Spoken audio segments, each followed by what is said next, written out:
I first read The Lord of the Rings when I was 18. I loved the book, thought it would make a great film, assumed that somebody one day would make a live-action film and that I'd get to go along and see it.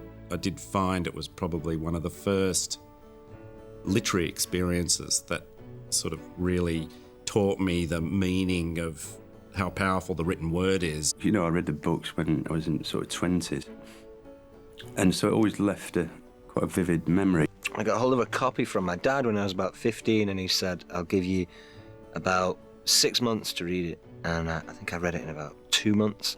I've been a Tolkien fan ever since my mother first bought the book for me when I was 12 and said, I think you might like this, have a read of this. Yeah, well, I first read The Lord of the Rings in 1961. And at that point, I was totally blown away from it. It was my first year in college, and I thought, this is something like I've never seen before. The first copy of The Lord of the Rings that I ever owned was the paperback edition that had a still from the Ralph Bakshi film on the cover of the Black Riders galloping out of Bree was the image. I remember it really clearly. I've probably still got the book somewhere. Virtually everyone in a significant position on the movie knew the books inside out, had been obsessed with them for years. The first thing that Fran and I did was to take the 3 books of The Lord of the Rings and to break it down into what turned out to be a 90-page treatment. I read that in the middle of '97 and immediately was stunned that they'd actually managed to. There was Lord of the Rings, essentially Lord of the Rings. So I became a believer. It was our first pass at really cracking the code of The Lord of the Rings, is the way that I sort of think of it, as basically, you know, saying, well, the book is a great book, the story is a great story, the characters are great, but it's unfilmable, and it is unfilmable. If you were to just shoot the book page by page, scene by scene, it would just be a mess. Here you've got a book that's 1,000 pages long. It encompasses a different geography, all kinds of races of beings and creatures. It's a book that took the author 15 years to write. This is a challenging book to try and put on film. You know, I always find that literal adaptations don't work. I think you've got to find what you think is essential to the book and make your movie of that. And in that way, you know, things started to happen, like, you know, lines that Elrond would say in the book were given to Aragorn to say in the movie. You know, a line that might appear in Lothlorien was suddenly, you know, put into the Mines of Moria. But nonetheless, they're still Tolkien's language. It's still his words. Miramax, of course, were the first people to finance Lord of the Rings. Credit has to be given to the fact that they were strong-minded enough to take on this incredible task. We wrote the first screenplay. We immediately were going to start working on the second screenplay. And sort of towards the end there, Miramax was starting to say, well, we really feel like we want to do it in one film. And Peter said, there's no way I can tell this in one movie and do it any justice, so I can't do that. And luckily, Miramax was like, hey, okay, fair enough. Well, you can go ahead and see if anybody else is interested. We had one chance of continuing with the project. And I said, we've got to somehow convince somebody to make 2 Lord of the Rings films. We've got 4 weeks to do it. And Peter trotted off to Hollywood, and he went to many of the studios and called upon his old friend Mark Gordesky, who was an executive at New Line. And Mark set up a meeting with Bob Shaye. Bob is impossible to read. He's a completely inscrutable sort of meeting. And you can't really tell how well you're doing. So he made this, Peter and Fran made the presentation, showed a lot of mock-ups, showed the tape, played the tape, lights came up, couldn't read the situation at all. Bob looked at Peter and said, now, Peter, why would anybody in their right mind make 2 movies? Which shattered them both, because they didn't quite know what he meant. He said, this is 3 films. Well, thank God for that decision. Once New Line were on board, we had to basically take our 2 scripts that we'd written for Miramax, and we had to now reorganize these into 3 different movies. And that really involved a total restructuring, page 1 rewrite, basically. Philippa Boyens. She's one of those people that had read Lord of the Rings like once a year, every year, since she was 16 years old, and knew everything about Lord of the Rings. And so we invited Philippa on board. The collaboration between the 3 of us came down to Fran and I working incredibly closely together, locked in the hotel rooms, locked in the office at home, getting the work done, Fran then taking it to Peter and reshaping. And often we'd come to bits where we knew there was action involved. So we'd just go, they fight. And it turns into 20 minutes of the finished film. Because you just knew Peter was going to come along and do it brilliantly. And they go... And the reverse, I have to say, is true. Peter did that with the kissing. He would just say, he'd just hand it over to us and say, well, that's your department. There are probably some times when it was a bit of 2 against 1, when it was actually Philippa and Fran, going against him and Peter. And he's like the only guy with these 2 women sort of pounding away on these issues. It tends to be me on the laptop because I'm the fastest typist. I'm sorry, guys, but I am. Fran always, she likes to write by hand, and her scripts are the ones that are covered with writing. I like to keep my scripts really clean. It's scrawled all over. So she's usually sitting on the floor surrounded by notes, surrounded by the scripts, and lots of paper. And Peter would be, when he was shooting, he'd generally be lying on the couch completely exhausted because he'd just shot right through the week, and this was his day off, and he was working on the script. The script was literally being rewritten, I'm not exaggerating, every single day and week for the entire 15-month shoot. I would get pages faxed to me several times a week. We were constantly updating them, partially because of the interaction with the actors. We used to go around to Pete's house, which was great. And whoever was involved in the scenes, we'd go around and kind of chat through what that scene's about. And through that, a lot of the script kind of morphed into something else, Pete and Fran and Philippa sat us down, Billy and I primarily, and said, write down anything that you are doing that is making you laugh, and try and link it in with something in the book. There was a lot of plot lines that we sort of fleshed out, had ideas about certain specific characteristics more than anything. The idea of Frodo kind of playing with the ring and what would happen to him. Philippa and Fran were great. They were so enthusiastic. They were so happy to I suppose, to be working on stuff like we all were. But I mean, there was great enthusiasm and passion in how they spoke and how they wanted to work with you. And it was never, you could ring them anytime, night or day. And if you had a problem, you could discuss anything with them. I can remember going out to dinner one night and Philippa and I sitting at the end just dreaming, and her asking for a napkin or a matchbook from the restaurant just to write it all down on, because it was, beautiful stuff what we were coming up with. Sometimes you would start a scene one day, and under your door at night there would come a few rewrites through. When I say a few rewrites through, I have 2 file boxes that big, filled with rewrites. I have to tell you, some are still in the envelopes unopened, because I was sometimes so tired I thought, oh hell, never mind. The actors who were now starting to own their characters were, firing ideas to us, which, some of them are good and some of them aren't, but you certainly gratefully accept the good ideas, and this, Fran described it as furiously laying the tracks in front of the train. It was as it was rumbling up behind you. There was no stopping the train, and the tracks just had to go down. It made for a degree of sort of controlled chaos. The artistic result was terrific.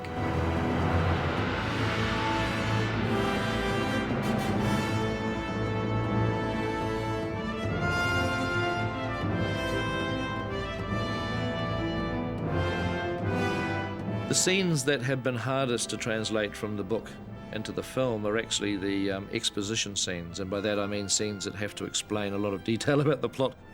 Early on in the development of the Fellowship of the Ring, Peter hit upon the idea of doing a prologue. He knew he was going to have to go through this long period of exposition, so he wanted something exciting, almost like you would do with a Bond movie. We really do need to get people into the headspace and let them understand some of what we're talking about, so that when the story really kicks in, they've got a background on things. Peter was very specific about what he needed. I need to set up Isildur, I need to set up Narsil, I need to set up the Battle of Dagorlad. We need to introduce Sauron. We want to introduce the immortality of the elves. And we want to track the journey of the ring to being lost. And you can't do it in more than 4 pages. And so that's what I did. I sat down and I thought about it. And that's where history became legend, legend became myth, and some things that should not have been forgotten were lost. That's where they came from. That survived, actually. They rang me back, and they were great. They just said, "We can't believe you just did that." There are lots of things in these films which are not in the books. And I think in most cases they're improvements. Because they are scenes that do have to be seen. And they add a lot to it. Other people are going to complain about the absence of Tom Bombadil. Sad, yes, but I mean, this could go on and on and on and on and on. And the plot of The Lord of the Rings, in our movie, in its most simple form, is Frodo carrying the ring. Eventually has to go to Mordor and destroy the ring. So, you know, what does Old Man Willow contribute to the story of Frodo carrying the ring? What does Tom Bombadil ultimately really have to do with the ring? I know there's ring stuff in the Bombadil episode, but it's not really advancing our story and not really telling us things that we need to know. And if you look at the edit, we don't know that they didn't go into the Old Forest. We don't know that they didn't meet Tom. Conceptually, we just don't mention it. It's just left untold, is what how I like to conceive it. One of the hardest characters to come to grips with initially was the character of Arwen. She has a very small part to play in the books if you simply look at the number of pages that Arwen is in. And in order to make her a character with some weight, we have had to create more material for Arwen. We went to the appendix and wanted to draw on the appendix and the story between Aragorn and Arwen and her choices. There's a snippet from the Lay of Luthien, the song about Beren, the mortal man, and Luthien, the elf maiden, which was a story that is mirrored in the relationship between Aragorn, mortal man, and Arwen, immortal elf maiden. Who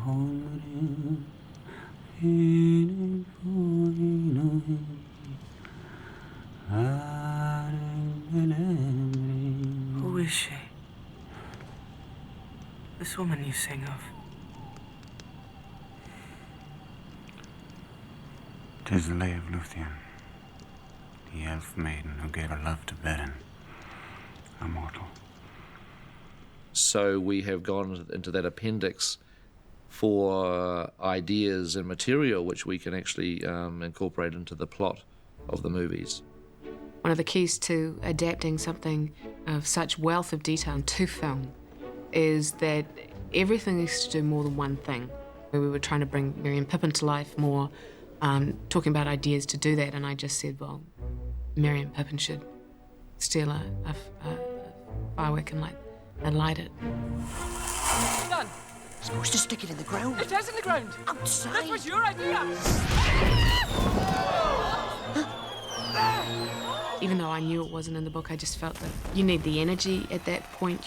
Because this is a party. You want to see some lightness and fun at the front of this movie because it gets very dark. And you're looking for something unexpected. You're introducing 2 main characters. You're saying something about them. You're also referencing an event that actually does take place in the book, which is that Gandalf has a firework which becomes Smaug, the dragon. So, you want everything that you do to hopefully do 3 or 4 things in terms of turning that piece of prose into a filmic moment. One of the primary things it needs to do is reveal character. We tried to do this with Gandalf. Gandalf tells an awful lot of exposition in Bag End, but we also wanted it to reveal something of Gandalf's character, so that it's not just telling the audience the plot, it's also telling the audience that Gandalf may have made a mistake, that this is weighing heavily on him. A sense of foreboding starts creeping into the film. It's some form of Elvish. I can't read it. There are few who can. The language is that of Mordor, which I will not utter here. You can waste a lot of time, and we did do this. We We waste a lot of time trying to bring so much of the world to life, trying to explain some of the cultures, such as dwarves. And what we discovered is if you want to explain to an audience about the culture of dwarves, you cast John Rhys Davies as the dwarf, and he'll tell you, he'll show you, he'll bring that culture to life for you. We could pass through the mines of Moria. My cousin Balin would give us a royal welcome.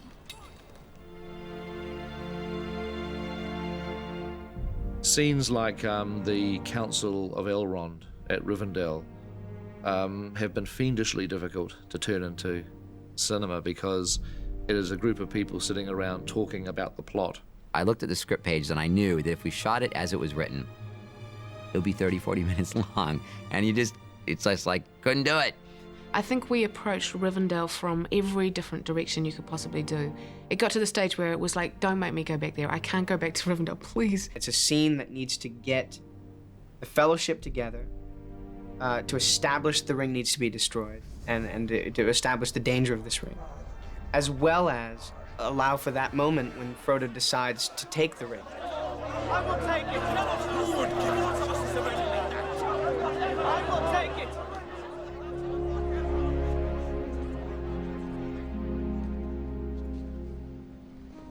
I will take the ring to Mordor. What we knew right from the word go was that the ring, as the source of evil, had to be somehow animated to almost become a character in the movie in and of itself. It ends up having personal relationships. It has a relationship with Frodo, has an intense relationship with Gollum, has a powerful relationship with Gandalf and Galadriel. This ring is evil, a presence right within the Fellowship. They will take the ring. And you will beg for death before the end. It is not yours, saved by unhappy chance. It could have been mine. It should be mine. Give it to me. Give it to me. Oh! One of the greatest things I got out of this experience, and it wasn't being able to work on these books, which I love so dearly, it was working with Peter Jackson and Fran Walsh. Peter and Fran's sort of relationship as sort of filmmakers is ideal, really, because Fran is so good at putting words down on paper, and Peter's so good at putting those words into vision. Peter and Fran are a great team working together. They actually they live and breathe the project, and they manage to keep a family life together quite successfully. Fran, who you're probably not seeing on this, is for a very specific reason, in that one of them needs to remain private. And Peter, by the very nature of what it is that he has to do, is the public face of that partnership.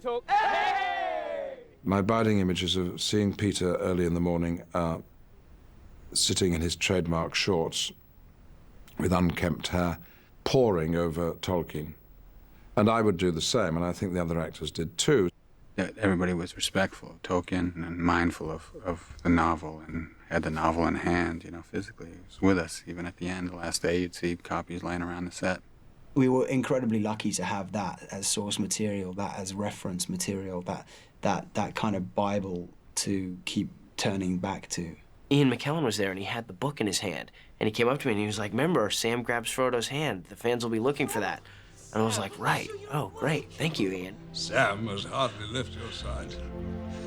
We were that worried about you, weren't we, Mr. Gandalf? The interesting phenomena with our script writing is every draft that we wrote, it became closer and closer to what was in the book. It became nearer to Tolkien. They tried a lot of different things, and sometimes they were thought of going in a different direction from the book, and every time they tried to do that, gradually they'd find that actually Tolkien knew what he was doing with the story, and they would start going back to where he had started. I mean, there are things that sort of happened that I don't think were even within Peter's control that ended up changing the film and making it more like the book. It's almost like it was meant to be. And so, you know, whilst we're changing plot things, we're changing some events, we're changing characters, we're losing characters, while we're doing all the normal stuff that you have to do to adapt a book, we did want to be as accurate as possible into putting his thematic material into the film.